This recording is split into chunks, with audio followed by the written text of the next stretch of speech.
from where the news comes first. This is News Channel 2 at sunrise.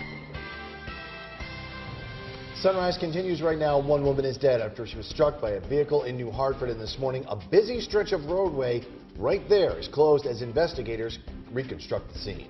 Also, we get a glimpse of the man who single-handedly shut down Griffiths International Airport last week.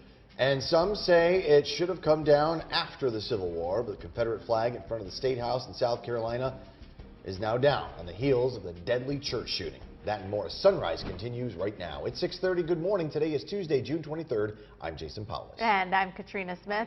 Get to Bill and see what we have in store for the rest of the day. That's right. I'm tracking some storms that'll be with us for the morning. Things should improve this afternoon. But before I get into the radar, I want to take a look at the vantage point we have here on Smith Hill with our tower cam. This is a live shot with the 7-day forecast. And that's coming up in a few short minutes. Back over to you. Thank you, Bill. Your top story in this half hour, President Barack Obama heads to South Carolina Friday to deliver the eulogy for his friend, State Senator Clementa Pinckney. The Reverend and 8 parishioners were gunned down in church last week. Authorities charged a man who glorified the Confederate battle flag. That's right, and that sparked an effort to remove the flag from the state capitol. As Tracy Potts reports this morning, the effort just got a boost from an unlikely group of allies. South Carolina Governor Nikki Haley, who's defended flying the Confederate battle flag at the state capitol, now leads Democrats and Republicans calling for it to come down. The fact that it causes pain to so many is enough to move it from the Capitol grounds. Joining her, Senator Lindsey Graham. He's also reversed course. There's just no way to get around it. The flag's got to go. The Senate goes, so better off we all are. Walmart now says it will remove all items with the Confederate symbol from its inventory. Kmart and Sears are restricting sales online. 150 years after the Civil War, many in South Carolina say it's about time. That is a flag of rebellion. It was a symbol of hate. It was a symbol of lynching, of murdering. It's just wrong. It's just wrong. Not everyone agrees. Some argue the flag is part of state history. One more step in the direction of killing the Southern culture. Flag supporters wonder what's next. Changing street names, removing statues with Confederate ties. There are 10 at the U.S. Capitol in Washington. Tracy Potts, NBC News, Washington. Meanwhile, outside the Emmanuel AME Church in Charleston, a makeshift memorial is continuing to grow in honor of the 9 victims who were gunned down last week. Mourners are leaving flowers, candles, notes, and other remembrances along the walk in front of the church. A portion of Seneca Turnpike in New Hartford is closed to traffic this morning after a woman was hit by a car and killed late last night. Seneca Turnpike from Clinton Street all the way to Woods Highway is closed at this time. Now, authorities responded to the scene just west of Applewood Boulevard shortly after 11:30 last night. New Hartford police just released the details, and they say the woman was walking along the north shoulder of Seneca Turnpike and crossed in front of a westbound vehicle driven by 46-year-old Eduardo Cabrera of Sherrill. The impact sent the woman airborne over the vehicle. Now, authorities say first responders found her unconscious in the roadway. She was transported to St. Elizabeth Medical Center, where she was pronounced dead. Her name is not being released until her family is all notified. No word at this time if any tickets have been issued. Meanwhile, we continue our coverage of the fatal accident along Route 12 South yesterday afternoon. New Hartford police have confirmed that the motorcyclist involved in the crash has died. The accident happened around 2:30 yesterday afternoon at the intersection of Route 12 and Brimfield Street. Police say 23-year-old Melissa Gerke of Secoit was on Route 12 North, attempting to turn left onto Brimfield Street when she collided with the motorcyclist headed southbound. The person was ejected from the motorcycle and pronounced dead at the scene. That person's identity will be released once family members are all notified. State police are assisting in this investigation, and authorities say they plan to release more information later today. A middle-aged Camden man is facing sexual abuse charges for an incident relating to a teenager. The Lewis County Sheriff's Office says 41-year-old Robert Maxfield engaged in sexual conduct with a girl under the age of 17. He's charged with sexual abuse, endangering the welfare of a child, and unlawfully dealing with a child. A Utica woman is facing charges for allegedly stealing SNAP benefits or food stamps. The United County District Attorney's Office says 31-year-old Dina Baus is charged with grand larceny and offering a false instrument for filing. Officials say Baus received more than $18,000 in public assistance and SNAP benefits that she was not entitled to. This morning, a look at the man who single-handedly shut down Griffith International Airport for several hours last week.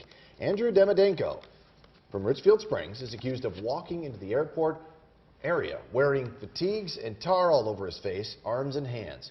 He's charged with disorderly conduct, harassment, and loitering, and authorities say more charges are pending. Authorities brought in a bomb squad and a canine unit certified in explosive detection to investigate. Nothing was found. Demidenko received a mental health evaluation following his arrest. Officials with Sangertown Square Mall say a big project they're working on is getting even bigger. In just 5 days, on June 28th, Sears inside the mall is set to officially close.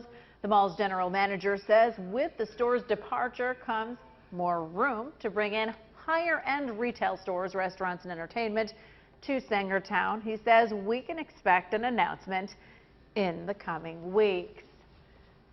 And still ahead, we'll meet the newest member to our morning mug club. But first, we want to get a bus stop check with Bill. All right, thunderstorms this morning, but we dry out this afternoon. Temperatures in the upper 70s. I'll have a live look at the radar coming up after the break.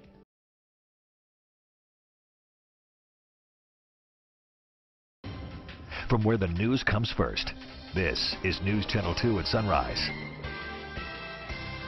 Now at sunrise, on this day 10 years ago, the Gulf Coast was riddled with anxiety as Hurricane Katrina got set to crash ashore, but no one could have imagined the devastation it would bring. We're following breaking news out of Utica. Crews still on the scene of a massive fire that has collapsed a portion of a home earlier this morning. It spread to 2 other structures. We'll have the latest. And an unaddressed package at a local post office causes quite the scare before authorities are called in to give it the all clear. That and more as News Channel 2 at sunrise begins right now at 6 o'clock. Good morning. Today is Friday. It's August 28th. I'm Katrina Smith. And I'm Jason Paulus. So we're really looking forward to that. And we want to start you out this morning by talking about, of course, the weather. It's looking a little cool outside.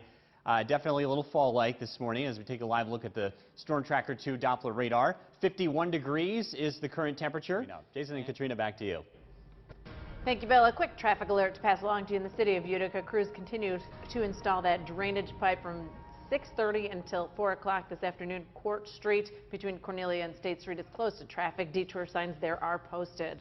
And we're following breaking news this morning out of Utica. A home along Pleasant Street has collapsed this morning, and another next door heavily damaged after a massive fire broke out. When we arrived, this was the scene, flames shooting out of the roof.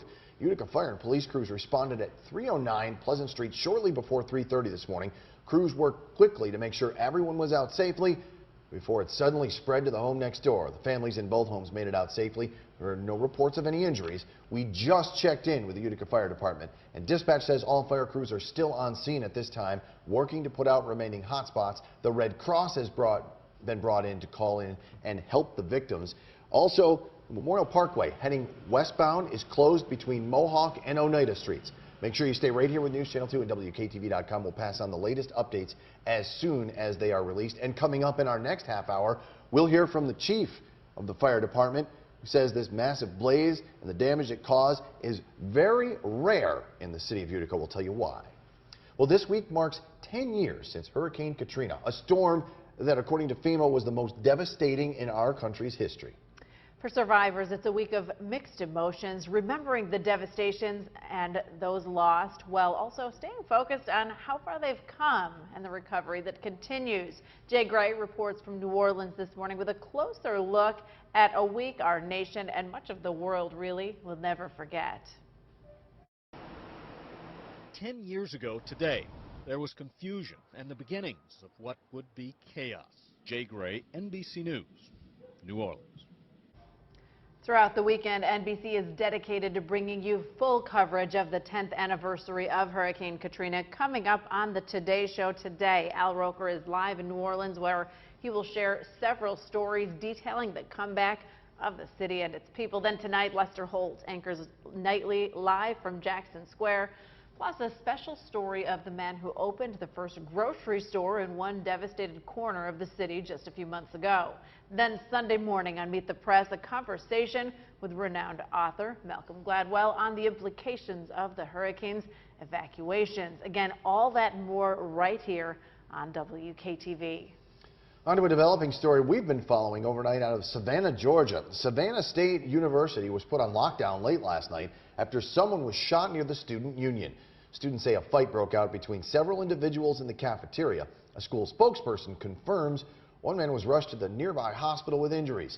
The severity of those injuries are unclear. The lockdown, though, has since been lifted. Meantime, the outpouring of support continues in Roanoke, Virginia, after a TV news crew was gunned down live on air Wednesday.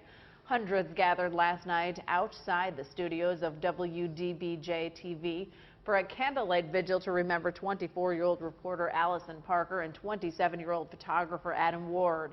Parker was interviewing Vicki Gardner on live television when a former station employee, Vester Flanagan, also known as Bryce Williams, opened fire. Gardner is recovering at an area hospital. Here at home, some tense moments in downtown Utica yesterday. Utica police and U.S. postal inspectors were called to the Butterfield post office to examine a suspicious package. An employee discovered the package and thought it was odd. It didn't have an address on it. A bomb-sniffing dog was called in to investigate and cleared the package. Authorities then brought in an X-ray machine from Syracuse to confirm the clearance. Everything came back negative, and it was found to contain normal shipping materials. Well, today marks freshman move-in day at Utica College. And that tops a look at some of the events happening locally in your day ahead. New students and families will arrive at UC residence halls this morning. They'll start coming in at 9:30. A welcome picnic is at 11:30 behind the Strevel Student Center. And then convocation ceremony scheduled for 2:30 in the Clark Athletic Center. Army Hearties. Today marks the start of Turning Stone's inaugural Pirates Weekend. It's a two-day celebration of pirates, treasures, and eye patches.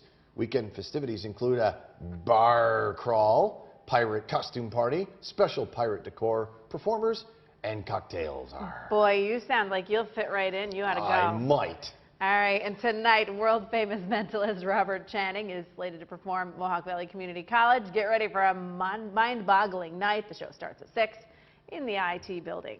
Also happening today, officials with the National Zoo and Conservation Biology Institute in Washington, D.C. are set to announce the gender and paternity of the giant panda cubs born last week. Here's a look at the mother, Mei Zhang. The smaller of the two cubs, though, died on Wednesday, but officials are expected to share initial findings on why the smaller cub may have died. The cub's birth, though, marked the third time that a giant panda in the U.S. has given birth to twins. Still ahead in news that's important to you, Ashley has a special surprise today for her segment involving our own Mr. Bill Curtis. You're going to want to stay tuned to find out the reasons behind her special tribute. Very nice. And Cynthia O'Connor-O'Hara, who you may know as the Harried Housewife, is here. She has a recipe for whole kernel cornbread. Sounds yummy as summer winds down. But first, let's get a check of the weather with Belle. All right, if you're heading to the New York State Fair today, today is a much better day to do that. We're looking at partly sunny skies, 73 to 78. You're never more than 10 minutes away from a local forecast. The next one after the break. From where the news comes first, this is News Channel 2 at Sunrise. Sunrise continues right now. An update on the breaking news we first told you about at the top of the hour. Fire crews still on the scene of a blaze in the city of Utica. Find out why this blaze is rare in the city. Also, vehicle break-ins remain on the rise in the village of New Hartford, despite efforts by authorities to stop them. This morning, a warning after more than 20 vehicles were hit in one night. And 10 years after Hurricane Katrina roared ashore, breaching the levees of the Mississippi River, we hear about two United States presidents, and they talk about the damage, that and more. Sunrise continues right now. It's 6:30. Good morning. Today is Friday, August 28th. I'm Jason Powers. And I'm Katrina Smith. A chilly start to the day, not what we are accustomed to this time of year, right? Certainly not, but there are better times ahead. We head over to meteorologist Bill Curtis for a first check of your forecast. Yeah, it is definitely cool this morning. There's no doubt about that. I'll take a look at that coming up. Jason and Katrina, back to you. Thank you, Bill. We're following breaking news out of Utica this morning. A home along Pleasant Street collapsed earlier this morning, and another next door is heavily damaged after a massive fire broke out early this morning. When our crews arrived on the scene, this is what it looked like. You could see flames shooting out of the roof of the building. Utica Fire and Police crews responded to 309 Pleasant Street shortly after 3:30 this morning. Crews worked quickly to make sure everyone was out of the home and the neighboring home before the flames suddenly spread. It's rare that fires progress this rapidly in the city. I mean, our response time is 2-3 minutes, and you know, we usually gain control in a short period of time. But this is extensively damaged. As I said, the roof is in. There's roof collapse. The building's collapsing. The families in both homes made it out safely, and there are no reports of any injuries. The Red Cross has been called in to help the victims. We've just checked in with the Utica Fire Department. Dispatch tells us all fire crews are still on the scene at this hour, working to put out remaining hot spots. Also, Memorial Parkway is closed westbound between Mohawk and Oneida Streets. So if that's part of your morning commute, you might want to avoid that area altogether. Stay with News Channel 2 and WKTV.com for updates on this breaking news as they become available. This week marks 10 years since Hurricane Katrina, a storm that, according to FEMA, was the most devastating in our nation's history. For survivors, it's a week of mixed emotions, remembering the devastation and those lost while staying focused on how far they've come, and that recovery continues still today. It's your top story this half hour. Today, President George W. Bush will visit the city, the nation's 43rd president, along with First Lady Laura Bush. They'll visit Warren Easton Charter School, which benefited from a major recovery initiative, a special fund of the Laura Bush Foundation for America's Libraries. Laura Bush established the fund to help Gulf Coast schools damaged by the storm. Following their New Orleans visit, the president will head to Gulfport, Mississippi to thank first responders who were vital to initial recovery efforts back in 2005. And yesterday, President Obama paid a visit to New Orleans to get a closer look at the ongoing recovery. The president greeted residents with hugs and handshakes, speaking with those whose lives were changed when Katrina ravaged the city, displacing thousands of residents. He also delivered remarks at New Orleans' Andrew P. Sanchez Community Center, where he praised the city and its residents for their resilience after the devastating storm. He expressed confidence New Orleans will continue to move forward and called the city an inspiration. And we acknowledge this loss and this pain, not to dwell on the past, not to wallow in grief. We do it to fortify our commitment and to bolster our hope, to understand what it is that we've learned and how far we've come, because this is a city that slowly, unmistakably, together, is moving forward. Also, during the visit, Obama renewed the federal government's commitment to stay until all the work is done. Brand new this morning, new details on a story about a deadly drive-by shooting in Rochester that we first told you about on Daybreak last week. Rochester police have finally arrested a suspect. 3 people were killed and 4 were injured when at least one person inside a passing vehicle fired shots into a crowd that had gathered following a basketball game at the Boys and Girls Club. Police do not believe that the shooting was related to the basketball game. They say they have recovered the vehicle and 1 firearm used in the shooting. Authorities say that even though 1 person has been arrested, the investigation is still ongoing, and they believe there may be additional arrests in the case. Meantime, New Hartford police here at home have another warning when it comes to vehicles parked in the village. They say thieves are going after easy targets, cars that are unlocked and cars with visible items of value. A team of thieves is working during the overnight hours, according to authorities. On Tuesday alone, some 30 cars were hit in the vicinity of Woodbury, Root Street, and Hartford Terrace. Officials recommend keeping those doors locked and maybe adding some outdoor lighting. The State Department of Health has set new vaccine regulations for children attending school this fall. Students must now receive a complete series of all required vaccines in order to go to class. Starting September 1st, children attending kindergarten through grade 12 are required to have 2 doses of the MMR vaccine, that's measles, mumps, and rubella. We have a complete list of requirements on our website, WKTV.com. Focusing on the local economy now, $50 million in state funding is set to be divvied up among several upstate counties for upgrades to emergency communication. Locally, Madison County will receive $3.5 million. Oneida County will receive the same amount, and Schoharie County $2.4 million. Some of the counties will use the money to construct new communication towers or upgrade antenna sites to expand coverage. The grants are part of the 4th round of statewide communication funding. A Canadian company has its eye on the pumpkin patch in Frankfort. The Herkimer County Industrial Development Agency has been talking with the manufacturer for more than a year. The deal hinges on one thing: whether or not the IDA can get the funding they need to upgrade their electrical grid for this company. If they come, it could mean 140 to 160 jobs over 2 years. The IDA has not yet released the name of the company. 3 local young people are working to promote Utica and the positive aspects of the region. The hosts of Uticast conduct weekly podcast interviews with community members and leaders out of their Utica apartment. As News Channel 2's Rachel Murphy explains, though the podcast hosts only have 9 casts under their belt, they're making an impact locally.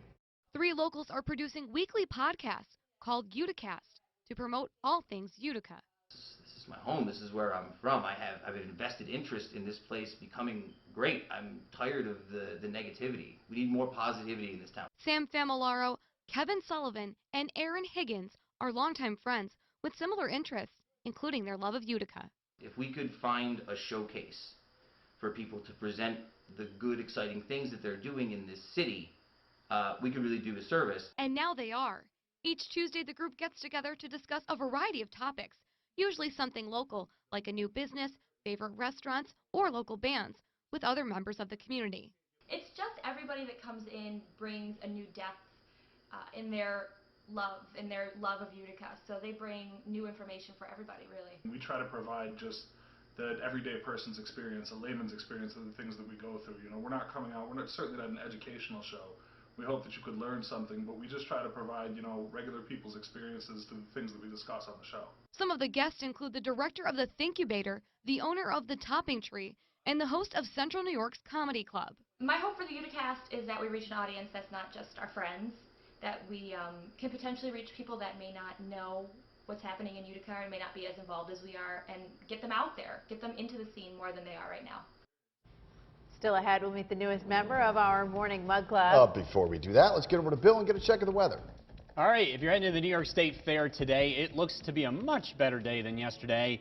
Partly sunny skies, temperatures in the mid-70s. You're never more than 10 minutes away from a local forecast. The next one after the break.